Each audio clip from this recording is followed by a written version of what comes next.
वो वाली ऑन कर लो, मैं कहा वो वाली लाइट ऑन कर दो और इससे भी ऑफ कर दो। क्या हो गया भाई, चलिए ऑफ, उसे ऑन करें, उसे भी ऑफ कर दें, ठीक है।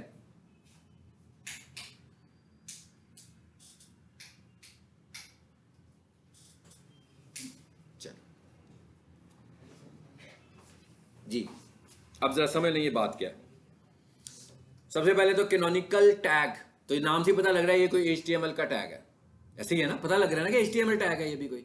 और इस टैग ने कहां पे लगना है, हेड में लगना है, ये भी हमें बात समझ में आ गई है।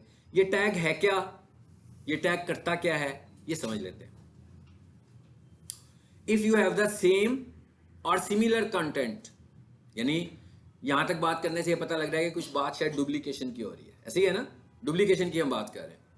If you have the same और similar content available under different URLs, इसका क्या मतलब हुआ कि भाई अगर हम एक ही जैसा कंटेंट डिफरेंट URLs पे हमें मिले, तो जब एक ही चीज आपको दो जगहों पे मिल जाएगी तो भाई एक ओरिजिनल होगी ना, दोनों तो ओरिजिनल नहीं हो सकते, तो एक ओरिजिनल होगी और एक कॉपी होगी, ठीक है। You can use canonical tag to specify which version, मतलब उन दोनों में से कौन से वाली ओरिजिनल है और कौन से वाली कॉपी है। ये बात समझाने के लिए हम इस्तेमाल करते हैं कैनोनिकल टैग। और ये सारी बात हम किस में कर रहे हैं, अपनी वेबसाइट में कर रहे हैं। दूसरों के साथ करते तो हम कैनोनिकल ना कहते, दूसरों के साथ कहते तो हम कहते डुप्लीकेट, क्योंकि वो तो फिर हम कहते हैं ना किसी की वेबसाइट कॉपी कर ली हमने। ये हम ये कह रहे हैं कि भाई हमारा अपना ही कंटेंट है, एक जगह पे भी पड़ा हुआ है, और वही वाला सारा कंटेंट या कुछ कंटेंट अपने हमारे ही पेज की किसी दूसरी जगह पर है। इसका मतलब क्या हुआ, किसी एक जगह पर असल है और दूसरे पर कॉपी है। अब इसका मसला क्या है, हमें क्या प्रॉब्लम है, पढ़ा रहे, क्यों हम ये टेंशन ले रहे हैं, ये टेंशन हम क्राउलर के लिए ले रहे हैं, क्योंकि जब हमारा एक जैसा कंटेंट दो जगहों पर होगा और उसके अंदर ऑप्टिमाइजेशन फैक्टर्स भी हमने अडॉप्ट किए होंगे, तो भाई क्राउलर तो कहेगा ना भाई मैं किसको क्रॉल करूं, ए को करूं कि बी को करूं, तो वो क्या करेगा, दोनों को ही कर ले। हम अगर हम बताएंगे नहीं तो क्या हुआ, हमारे कंटेंट ए का कंपटीशन हमारे ही कंटेंट बी से हो गया, तो कंपटीटर से कैसे फाइट करेंगे, हम तो आपस में ही लड़ाई कर रहे हैं कि भाई ये वाला असल है कि ये वाला असल है। सो गूगल कहता है कि आप मुझे ये बता दो कि इनमें से असल वाला कौन सा है।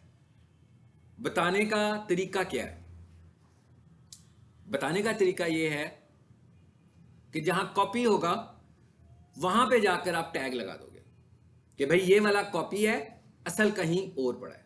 अब क्या होगा, जब गूगल क्राउलर उस कॉपी पेज के ऊपर आएगा तो वो कहेगा भाई इसके ऊपर तो कैनोनिकल लगा हुआ है, इसका मतलब क्या हुआ कि इस पेज में और जिस पेज को ये रेफर कर रहा है उसमें जो चीज कॉमन है उसको मैंने यहां से नहीं देखना, बल्कि उसे मैंने कहां से देखना है, मास्टर पेज से देखना है। तो इसका मतलब क्या हुआ कि अब वो दोनों में से किसी एक को रैंक कर लेगा ना।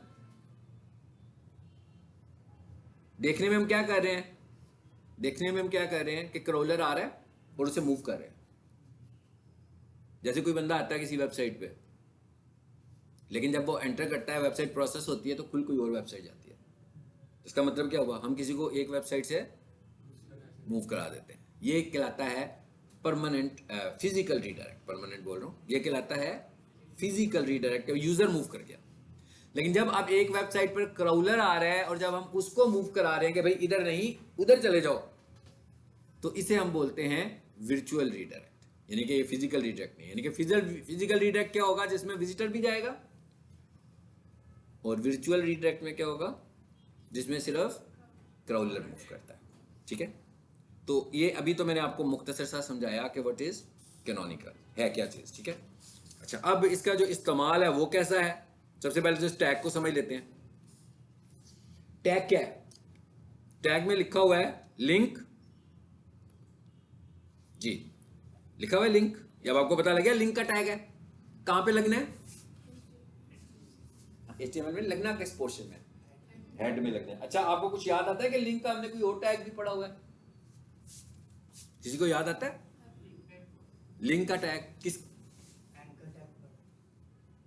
लिंक वो एक्टिव, हाँ फेविकॉन में, फेविकॉन भी लिंक के टैग से लग रहा था। तो एक चीज तो कॉमन होगी कि भाई ये लिंक का टैग फेविकॉन में भी यूज हो रहा है और लिंक का टैग कैनोनिकल में भी यूज हो रहा है, और दोनों में कॉमन बात दूसरी क्या है कि दोनों ही हेड में यूज हो रहे हैं। ऐसे ही है, ठीक है। अब ये यूज कैसे होना है? Link relation equals to canonical. पहले क्या आता था? Relation equals to shortcut icon आता था ना, तो फेविकॉन था। Relation equals to canonical, spelling mistake नहीं करनी। उसके बाद क्या लिखा हुआ आ रहा है जी? एचरेफ। अब मैं क्या कह रहा हूं कि भाई ये कैनोनिकल का टैग लग रहा है और इसका रेफरेंस क्या है? ये। इसका मतलब ये क्या है? ये है मास्टर पेज। इसी को कह रहा हूं ना ओरिजिनल। जिस पेज पे ये काम हो रहा है वो कौन से वाला पेज है? कॉपी पेज है। यानी इसका मतलब क्या हुआ कि कैनोनिकल का टैग ओरिजिनल पे लगेगा कि कॉपी पेज पे लगेगा? कॉपी पेज पे। यानी कि दो पेजेस हैं। हम यूं कह देते हैं कि हमारा एक होम पेज है और एक हमारा अबाउट अस का पेज है। अबाउट अस के पेज में हमने कुछ कॉपी किया होम पेज से, तो कैनोनिकल किस पे लगना चाहिए? किस पेज पे लगना है? जिस पेज का नाम है। मैंने कहा एक पेज हमारा होम का पेज है, एक पेज हमारा अबाउट अस का पेज है, ठीक है। तो अबाउट अस कॉपी पेज है, होम ओरिजिनल है, तो कैनोनिकल किस पे लगेगा? जो कॉपी होगा। कॉपी में किसको कह रहा हूं? About us. यानी इसका मतलब क्या हुआ? अबाउट अस डॉट HTML की फाइल को खोलेंगे या जो भी उसका फॉर्मेट होगा उसे खोलेंगे, उसके हेड में जाकर कैनोनिकल ऐड करेंगे। ये तो समझ में आ गई बात, आ गई ना? अब ये कब आएगा? मैं कह ये कब आएगा? जब डुप्लीकेट होगा। फॉर एग्जाम्पल कोई बंदे ने पूरा जोर लगा लिया कि मैंने कुछ डुप्लीकेट ही नहीं किया हुआ भाई, मेरा होम पेज बिल्कुल अलग, अबाउट अस अलग, कोर्सेज अलग, सर्विसेज अलग, प्रोडक्ट्स अलग, एक लाइन भी कॉपी नहीं है। जिसका मतलब क्या हुआ? फिर तो ये नहीं लगेगा। ये कब लगेगा? जब कॉपी होगी। एक तो ये सिनेरियो है। मैं कह एक सिनेरियो ये वाला है। अच्छा, एक सिनेरियो और भी है। वो कौन सा है? वो सिनेरियो ये है। इस पर आते हैं। यहां आकर ना मैं खोलता हूं एक पेज।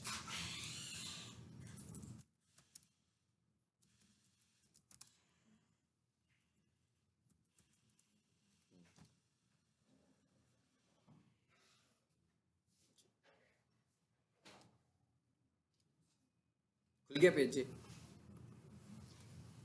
अक्सर पेज में आपके सामने खोलता हूँ। अच्छा, ये पेज खुला है। ये पेज मैंने खोला कैसे है? वेबसाइट का URL लिखे, ऐसे ही है ना, सबको पता है। आप देख रहे होंगे कि मैंने वेबसाइट का URL लिखा है, मैंने इंडेक्स फाइल का तो नाम तक नहीं लिखा इसमें। देखें तो ये कैसे खोला पेज? इसको खत्म ही कर दें। ऐसे खोला ना। लेकिन जब हम ऑफलाइन प्रैक्टिस कर रहे होते हैं तो हम क्या खोलते हैं? index.html खोलते हैं। लेकिन जब हमारी वेबसाइट लाइव हो गई है तो हम कैसे खोल रहे हैं? URL से। ठीक है, अब जरा इधर आते हैं जहाँ ये खुला। अब मैं क्या करता हूँ? मैं होम के बटन पे क्लिक करता हूँ, फिर देखते हैं कि क्या खुलता है। अब मैं इस URL को भी कॉपी कर देता हूँ। फर्क पता लग गया? आपने नोट किया दोनों में कोई फर्क है कि एक ही पेज है?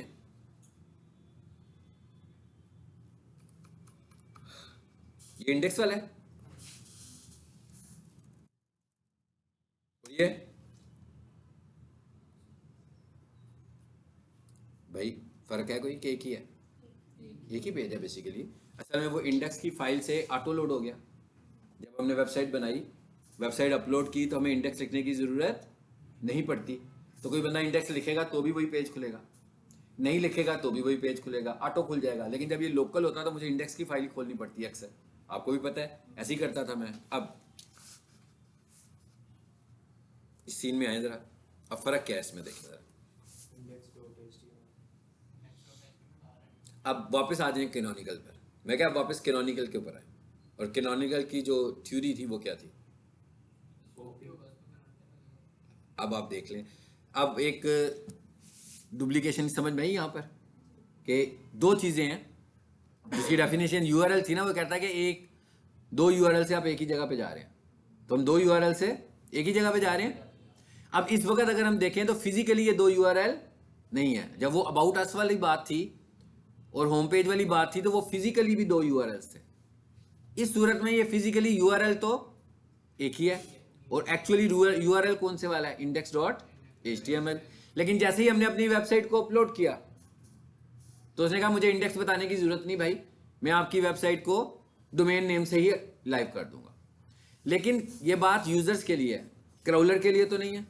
तो क्राउलर ने जब वेबसाइट को क्राउल करना है तो उसके पास तो 2 यूआरएल्स आ गए। इसका मतलब क्या हुआ, वो फिर कंफ्यूज हुआ। और ये केस ये सिर्फ डीसी किचन की केस में नहीं है, ये केस हर वेबसाइट के केस में, यानी कि कोई भी वेबसाइट है उसके 2 यूआरएल्स होंगे, एक फाइल वाला और एक डोमेन का होस्टिंग वाला। अब हम क्या करेंगे, ये वो वाला एसईओ फैक्टर है जो गूगल ने चेक करना है कि क्या आपने आपका जो होम पेज है उसके ऊपर कैनोनिकल लगाया हुआ है कि दूसरा कैनोनिकल तो सब्जेक्ट टू द कॉपी है, अगर उसमें कॉपी नहीं की तो उसकी तो जरूरत ही नहीं है। लेकिन ये वाला canonical subject to the copy नहीं है। ये तो आप समझ लें कि मेरे पास कोई भी वेबसाइट आएगी ना, अगर मैं एसईओ करता हूं तो मैं ये देखूंगा कि कैनोनिकल लगा है कि नहीं लगा। और वो कौन से वाला कैनोनिकल चेक करूंगा, पहला ये वाला, पहला कैनोनिकल ये वाला चेक होगा। बाद में दूसरा ट्रैक करना पड़ेगा मुझे कि भाई कहीं कॉपी भी है, उसको तो मैं ढूंढ के देखूंगा ना कि भाई कौन सा कंटेंट उसने निकाला हुआ है।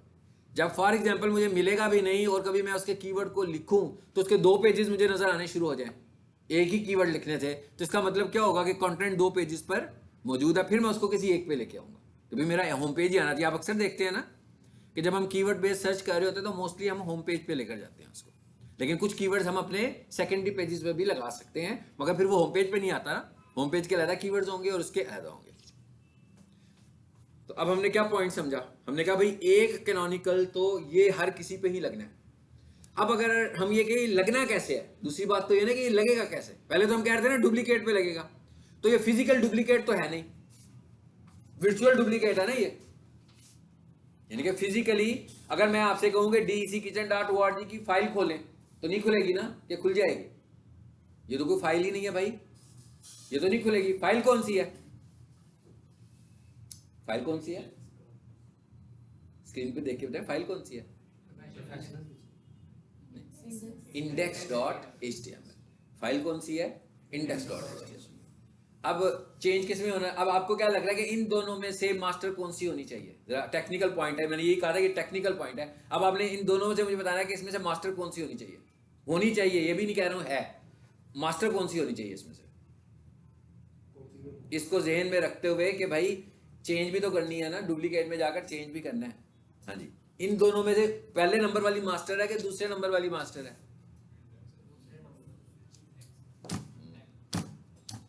सोचें जरा, और थोड़ी देर के सोचें, मास्टर कौन सी है, टेक्निकल पॉइंट के ऊपर सोचे ना।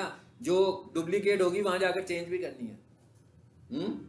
मुझे बताएं, पहले यूआरएल पे जाकर आप कोई चेंजेस कर सकते हो? नहीं कर सकते हो ना। तो अब हम क्या कहेंगे कि ये वाला हमारा क्या है, मास्टर है, और इसको हम क्या कंसीडर करेंगे, डुप्लीकेट। कोई भी वेबसाइट होगी ऐसे ही करेंगे, मैं कहा कोई भी वेबसाइट होगी उसकी इसी जगह पर जाकर चेंज करेंगे, कैनोनिकल इसी जगह पर ऐड होगा। अगर आप वर्डप्रेस यूज कर रहे हैं तो वर्डप्रेस में तो ये फिजिकल चीजें नहीं है, वर्डप्रेस में तो ये प्लगइन है, तो वर्डप्रेस में प्लगइन के तौर पर ये कैनोनिकल आ रहा होगा सिर्फ। तो इसका मतलब क्या हुआ, वहां पे जाकर क्या करेंगे, वहां पे जाकर सिंपल सिंपल यूआरएल दे देंगे। इधर आए जरा देखें, इसमें स्लाइड में शेयर की मैंने लिखा भी होगा, नीचे नीचे आए जरा एंड पे।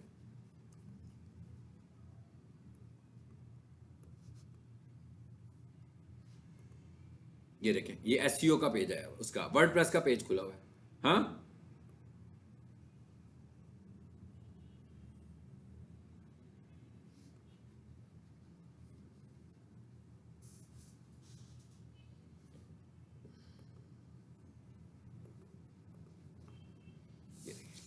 ये जब हम वर्डप्रेस को खोलते हैं तो इस तरह हमारे पास खुलता है। लेफ्ट साइड पे क्या लिखा हुआ है, क्या लिखा हुआ है, एसईओ। कोडिंग से नहीं हो रही है, प्लगइन से हो रही है, हम कुछ भी नहीं कर रहे हैं। तो वो क्या कहता है, कहां जाओ, एसईओ में जाओ।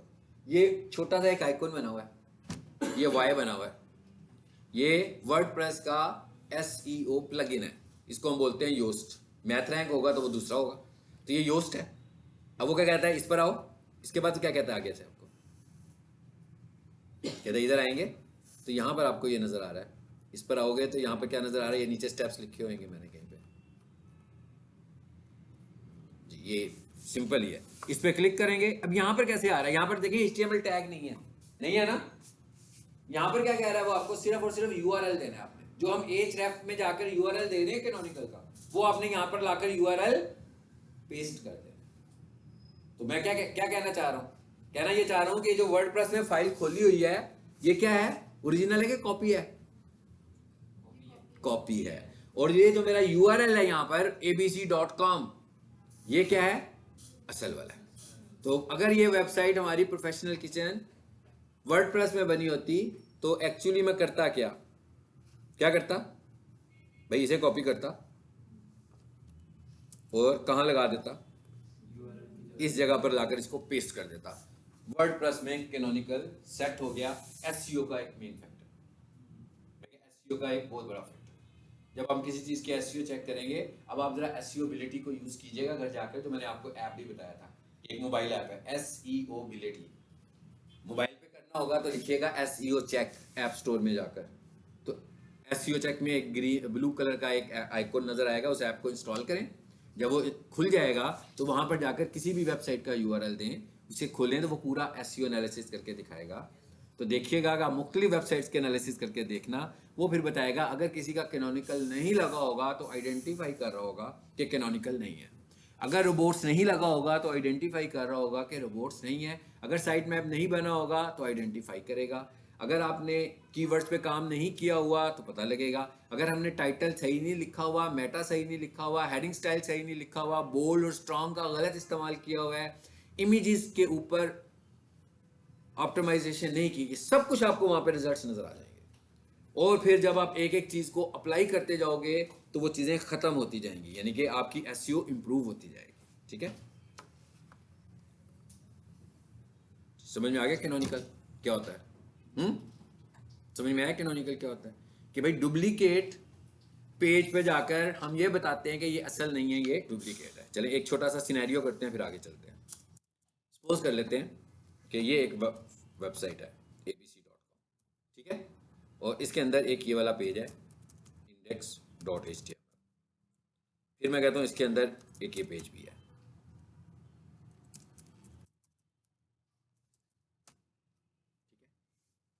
अब कोर्सेज का जो पेज है, इसके ऊपर कुछ कंटेंट हमने लिखा कोर्स की डिटेल का,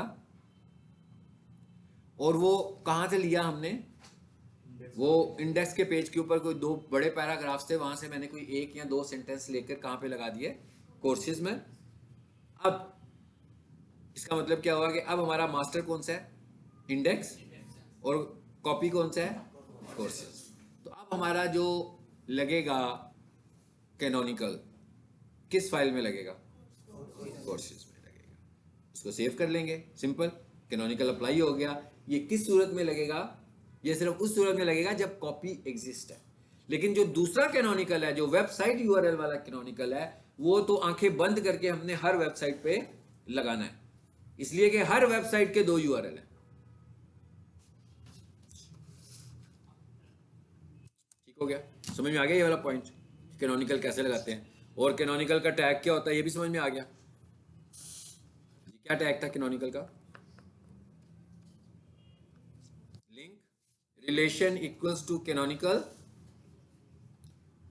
href equals to master page URL, ऐसे ही है ना, ओरिजिनल पेज यूआरएल। और इसमें यूआरएल पूरा देना है आपको, देख रहे हैं यूआरएल, जैसे ही मैंने यहां लिख के दिखाया कि ये गलत है तरीका लिखने का, पूरे का पूरा यूआरएल लिखना है, एग्जैक्ट यूआरएल लिखना है। ठीक है, जैसे वो यूआरएल के ऊपर यूआरएल लिखा हुआ आता है ना, एग्जैक्टली उसी, आप देखते हैं अक्सर मैं वहीं से कॉपी करता हूं ताकि कोई चीज मिस ना हो उसकी। तो आपने भी हमेशा वहीं से कॉपी करके इसको इस्तेमाल कर लेना। ये था जी हमारे पास कैनोनिकल। एक चीज और करते हैं,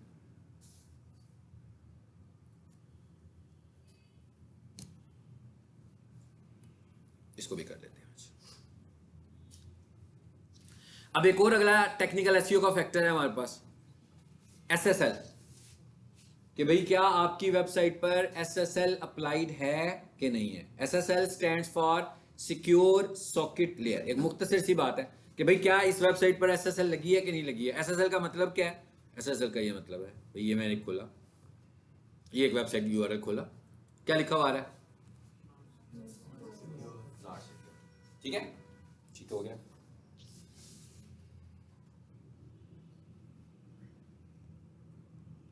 अब क्या लिखा हुआ है?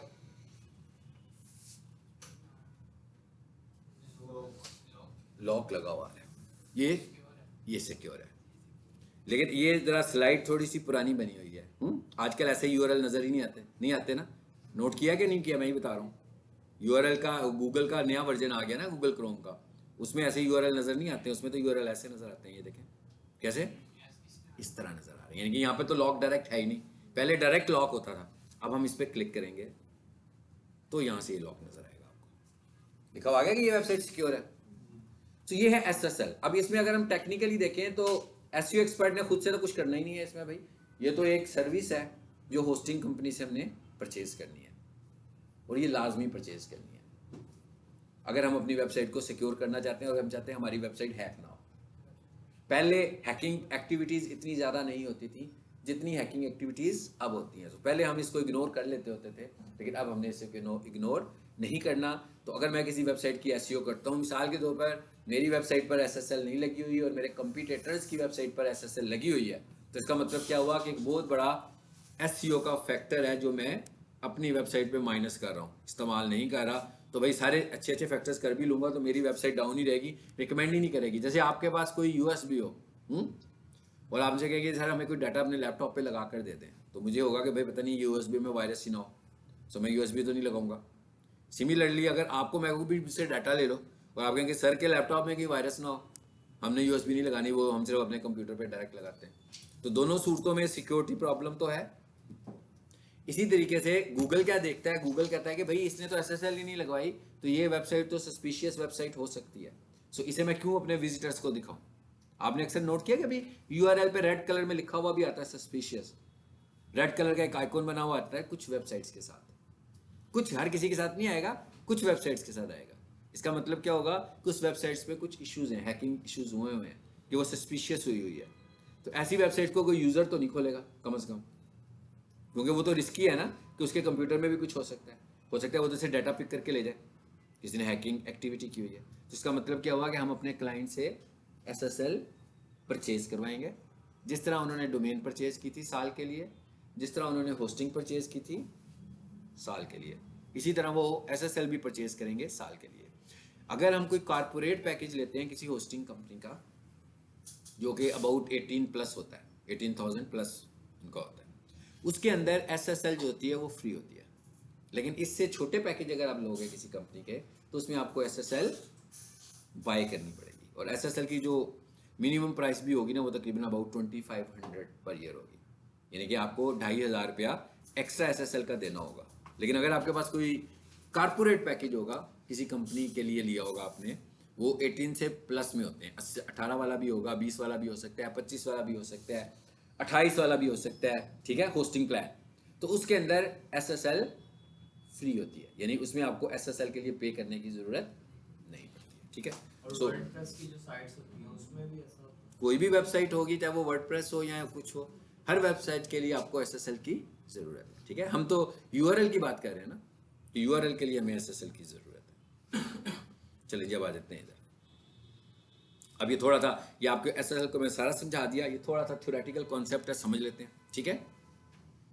कि HTTPS इज HTTP क्या होता है जी, हाइपर टेक्स्ट ट्रांसफर प्रोटोकॉल, और HTTPS क्या होता है भाई, यही वाला प्रोटोकॉल है सिक्योर, उसको हम सिक्योर कह देते हैं।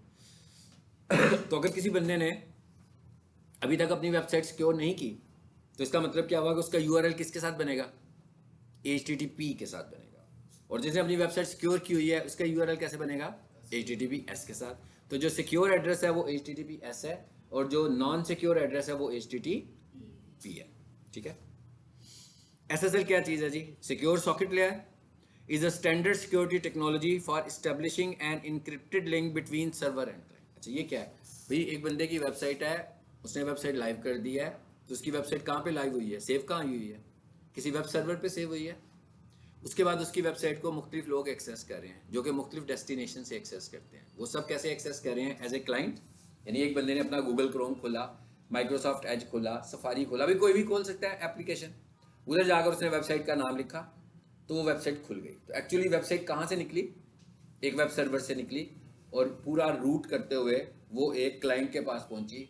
अब हो सकता है कि वो जो वेब सर्वर वो सिंगापुर का हो, वो अमेरिका का हो, वो इंडिया का हो, और यूज़र इंडिया में भी हो सकता है, सिंगापुर में भी हो सकता है, और यूज़र किसी और कंट्री में भी हो सकता है। तो उसने इतना लंबा सा एक वर्चुअल ट्रैवल किया डाटा। तो हम यही कह रहे हैं कि भाई डाटा जब ट्रैवल कर रहा है तो सिक्योर कर लो, इसीलिए हमने SSL लगाई थी। बिल्कुल वैसे ही है जैसे आपका TCS होता है।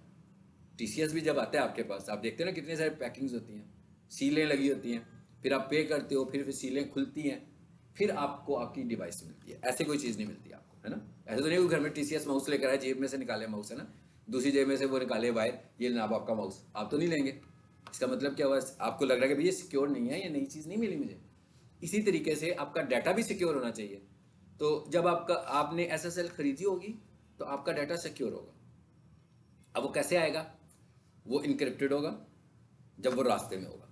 जैसे ही वो अपनी डेस्टिनेशन पर जाएगा, वहां पर जाकर वो डिक्रिप्ट हो जाएगा, यानी खुल जाएगा। जैसे हमने TCS को घर में लाकर खोल लिया और उसमें से अपनी चीज़ निकाल ली, तो जैसे ही वो अपने डेस्टिनेशन, और ये सारी सर्विसेज कौन दे रहा है, SSL। ये सारी फंक्शनैलिटी कैसे हो रही है, SSL। तो हम ये कहते हैं कि सर्वर साइड पर एक सिग्नेचर अटैच हो जाता है, ठीक है, और वो जब डेस्टिनेशन पर पहुंचता है तो वो उसको अनअटैच कर देता है। तो इसका मतलब क्या होता है, एक सील लग जाती है उसके ऊपर।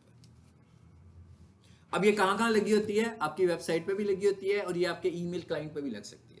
यानी मेरे पास एक जैसे हमको ना peaksolutions.edu.pk, तो इन्होंने क्या किया हुआ है, कंपनी ने सबके ईमेल अकाउंट्स बनाए हुए हैं peaksolutions.edu.pk के ऊपर। तो अब उधर भी तो सिक्योरिटी चाहिए ना, सो उधर भी ये सिक्योरिटी है। अब इन्होंने तो peaksolutions.edu.pk के लिए SSL खरीद ली, तो वो वेबसाइट की SSL भी है और वो ईमेल क्लाइंट की SSL भी है। हम Gmail यूज़ करते हैं तो उसके ऊपर बाई डिफ़ॉल्ट SSL लगी हुई है। हम Yahoo यूज़ करते हैं तो उसके ऊपर बाई डिफ़ॉल्ट SSL लगी हुई है, लेकिन इन जगहों पर हमें SSL खरीदनी पड़ती है, ठीक है। आ जाए जरा नीचे, ये सब मैंने बताया। ये क्या डिफ्रेंशिएट किया हमने, difference between HTTP and HTTPS। भाई ये किस चीज़ का एब्रीविएशन है, दूसरे नंबर पे क्या लिखा हुआ है, टेक्निकल पॉइंट एक लिखा हुआ है, works at application layer, works at transport layer. भाई ये क्या चीज़ है, अगर आप में से कभी कोई नेटवर्किंग पढ़े या किसी ने नेटवर्किंग पढ़ी हो, तो उसके अंदर हमारे पास एक लेयर मॉडल होता है जिसमें वर्चुअली हम दिखाते हैं कि डाटा ट्रैवल कैसे करता है। भाई एक्चुअली तो डाटा ट्रैवल तो नहीं करता ना, ऐसे तो नहीं है ना कि कोई चीज़ डिवाइस है जिसमें डाटा घूम कर जाता है, लेकिन डाटा कैसे जाता है, वायर्स के थ्रू ही जा रहा है। तो उसके लिए ना हमने एक लेयर मॉडल बनाया होता है कि भाई किस तरीके से डाटा मूव कर रहा है। It is not physical, it is not practical, ये सिर्फ डाटा की मूवमेंट दिखाने के लिए। तो उसमें मुख्तलिफ लेयर्स होती हैं, 7 लेयर्स का मॉडल होता है। उसमें से एक लेयर जो होती है उसे हम बोलते हैं एप्लीकेशन लेयर, और एक लेयर होती है जिसे हम बोलते हैं ट्रांसपोर्ट लेयर। ट्रांसपोर्ट लेयर का क्या मतलब होता है, ट्रैवल करवाना, और एप्लीकेशन लेयर का मतलब है कि इस लेयर में कोई बंदा उसको यूज़ भी कर सकता है। भैया आपके पास जैसे एप्लीकेशन है, माइक्रोसॉफ्ट वर्ड, एक्सेल, इन्हें एप्लीकेशन प्रोग्राम्स ही बोलते हो ना। सो एप्लीकेशन लेयर में काम किया जा सकता है, ट्रांसपोर्ट लेयर में उसको यूज़ नहीं किया जा सकता। तो अब आप मुझे बताएंगे सिक्योर कौन सी लेयर होगी, जिसमें किसी चीज़ को इस्तेमाल किया जा सकेगा, जिसमें किसी चीज़ को इस्तेमाल ना किया जा सके, ना किया जा सके। तो इसका मतलब क्या हुआ कि लेयर मॉडल में जो सिक्योर लेयर कौन सी है, ट्रांसपोर्ट लेयर। तो उसने कहा भाई जो HTTPS होती है वो ट्रांसपोर्ट लेयर पे काम करती है, और जो HTTP होती है वो एप्लीकेशन लेयर पे काम करती है। नंबर 3, इसकी पोर्ट कौन सी है। पोर्ट का क्या मतलब है, जैसे मेरे लैपटॉप पे इतनी सारी पोर्ट्स लगी हुई हैं, भाई माउस भी लगा रहे हैं, केबल भी लगा रहे हैं, है ना पोर्ट्स, ये सब की सब क्या है, फिजिकल पोर्ट्स हैं। इसी तरीके से नेटवर्किंग में कुछ पोर्ट्स होती हैं जो फिजिकल नहीं बल्कि वर्चुअल पोर्ट्स होती हैं, नाम होते हैं, इधर से क्या होगा। सो HTTP जो होती है वो 80 पोर्ट पे काम करती है, इसके नंबर्स होते हैं, और HTTPS जो है वो 443 पे काम करती है। सो 80 की पोर्ट जो होती है वो सिक्योर नहीं होती। भाई आजकल ट्विटर नहीं चल रहा है ना, तो क्या होता है, प्रॉक्सीज यूज़ करते हैं हम, तो ट्विटर खुल जाता है ना, वो पोर्ट 80 पे काम कर रहा है। लेकिन क्या आपने कभी किसी का ईमेल खोला है इस तरह कि प्रॉक्सी लगाएं तो मेरा ईमेल खुल जाएगा, ऐसा तो नहीं होगा। किसी का ईमेल खुलने के लिए आपको प्रॉक्सी की ज़रूरत नहीं खुल पाएगा, VPN लगा के भी नहीं खोल सकते किसी का ईमेल आप। सो वो काम कर रहा होता है किस पोर्ट पर, 443 सिक्योर है, और 80 की जो पोर्ट है वो सिक्योर नहीं है। ये कोई थोड़े से जनरल कॉन्सेप्ट्स हैं, ठीक है। एक्चुअली हम जो कर रहे हैं वो दूसरी बात है। मैं क्या, एक्चुअली हम लोग जो कर रहे हैं वो कोई और बात है। हम क्या कर रहे हैं कि भाई SSL खरीदनी है, SSL लगानी है, हमारा काम खत्म हो गया। ये SSL क्या होती है, थोड़ी सी इसको टेक्निकल पॉइंट्स पे हम समझ रहे हैं। HTTP में इंक्रिप्शन नहीं होती है, ऐसे माउस जाएगा, है ना। और अगर ये HTTPS होता तो ये पैकिंग में माउस जाता और सील होता। चलिए जी, ये एक और फैक्टर हमने देख लिया। एक हमने देखा कैनोनिकल। कैनोनिकल क्या होता है, कैसे लगता है, हर वेबसाइट पे लगा होता है। जरा देखें इस पे लगा हुआ है कि नहीं लगा हुआ। प्रोफेशनल किचन अभी हमने खोली थी ना, हाँ ये Ctrl+U करके इसकी कोडिंग में है। जरा देखें इस पे कैनोनिकल है, लाइन नंबर 13 लगा हुआ है ना, देख लें जरा कैसा लगा हुआ है जी। लाइन नंबर 13 में लगा हुआ है, किस पे लगा हुआ है, हम किसको रेफर कर रहे हैं, मेन वेबसाइट के URL को। और इसका मतलब क्या हुआ, ये फाइल कौन सी खुली हुई है, index.html खुली है एक्चुअली, यानी कि फिजिकल फाइल तो index.html ही है ना, ये फिजिकल नहीं है, ये तो वर्चुअल एक एड्रेस है। उसने कहा भाई अपनी वेबसाइट जैसे ही लाओगे तो जो आपकी इंडेक्स की फाइल होगी उसको मैं ऑटो लोड कर दूंगा। तो इसका मतलब क्या हुआ, मुझे चेंजेस किस फाइल में करनी है, जाकर index.html के अंदर। अब अगला क्वेश्चन क्या है, एक छोटा सा, कि भाई कैनोनिकल कितने हो सकते हैं, ये भी एक क्वेश्चन बनता है ना। आपने तो नहीं किया लेकिन एक क्वेश्चन तो बनता ही है कि भाई अगर मल्टी कॉपीज हो, मिसाल के तौर पर जो कोर्सेज का पेज है उसमें कुछ कंटेंट इंडेक्स है, कुछ कंटेंट अबाउट अस है, दो जगहों से कॉपी होके आ रहा है, तो भाई हम कितने कैनोनिकल्स लगा सकते हैं, हम सिर्फ एक ही कैनोनिकल लगा सकते हैं। क्योंकि इस तरह तो फिर हम क्राउलर को बेचारे को परेशान ही कर देंगे ना भाई, वो पहले एक तरह जा रहा है एक के लिए, दूसरी जगह जा रहा है दूसरे के लिए। इससे ये भी पता लगा कि हमें अपने पेजेस को भी डुप्लीकेट, अच्छी एसईओ के लिए हमें अपने पेजेस को भी डुप्लीकेट नहीं करना। अगर आप अच्छी एसईओ करना चाह रहे हो तो आपको अपने पेजेस को डुप्लीकेट नहीं करना, अगर करें तो वंस अकरेंस होनी चाहिए, इससे ज़्यादा नहीं, इसलिए कि इससे ज़्यादा कैनोनिकल नहीं लगा। ऐसा एक किसी भी एक फाइल में एक कैनोनिकल हो सकता है। जैसे अभी हम यहाँ देख रहे हैं टैग है ना ये तो, लेकिन अभी मैंने आपको वर्डप्रेस दिखाया, वहां पर तो जगह ही एक है, देखिए आपने एक ही स्पेस थी ना, तो वो तो वहां पर ज़्यादा से ज़्यादा एक ही लगा सकता हूँ, दूसरे की तो ऑप्शन ही नहीं है कोई इधर। तो एक से ज़्यादा कैनोनिकल नहीं लगाएंगे। अगर फॉर एग्जाम्पल आप ये कर देते हो तो जब आप उसका एसईओ ऑडिट कर रहे होगे तो वहां पर कहेगा कि मल्टीपल कैनोनिकल्स लगाए हुए हैं, हटाएं। कहाँ पे, वो जो भी मैंने आपको एसईओ एबिलिटी बताया, इसको अपने मोबाइल पे इंस्टॉल करें और आप देखें कि आपने जितनी मुझसे एसईओ सीखी है उसमें से कितनी रिपोर्ट आप समझते हैं। ठीक है, तकरीबन मोस्टली सारी अब आपको समझ में आनी चाहिए उसमें से, जितनी चीज़ें हम कर चुके हुए हैं एसईओ के लिए।